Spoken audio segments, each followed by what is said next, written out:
Hey, ladies and gentlemen, this is Carmine Sabia for Explain America, and the Supreme Court just issued a blockbuster decision that's going to have reverberating effects nationwide. Before we get started, please make sure you like, comment, share, and subscribe. Those little things really help us out, and they help our channel continue to grow. Yesterday, the Supreme Court made an emphatic decision. It was 6-3, and it was divided along ideological lines. It was conservatives versus liberals. And the Supreme Court decided that President Trump can keep his military ban on people with gender dysmorphia. This is a massive victory for Trump. This is a massive setback for the LGBTQ community. As you can imagine, conservatives have been celebrating this decision, while liberals have said this decision is an affront to the military.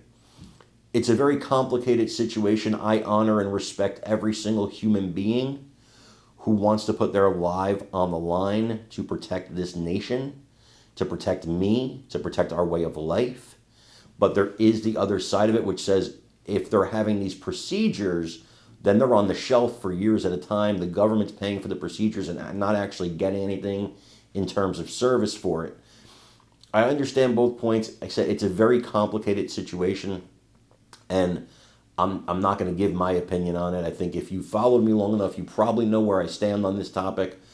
But this is not really a forum where I can give my personal opinion, and I shouldn't in this case, because I do respect every single person who puts on that uniform and risks their life to protect me and my family and you and your family in this country. But I do want you to watch this report on it, and I really, really want you to let me know what you think in the comments.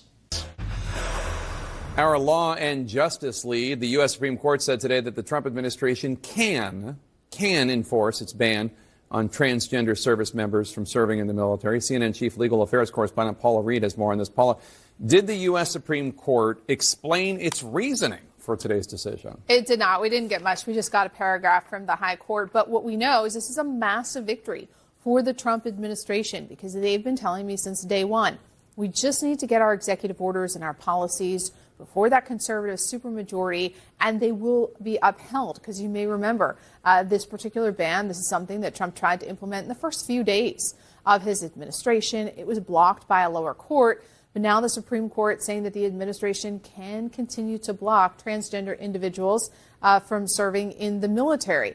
Now, the three liberal justices dissented, but didn't give their reasoning or an explanation. But under this ban, service members who have a current diagnosis or a history of or exhibit symptoms consistent with gender dysphoria will be processed for separation from military service.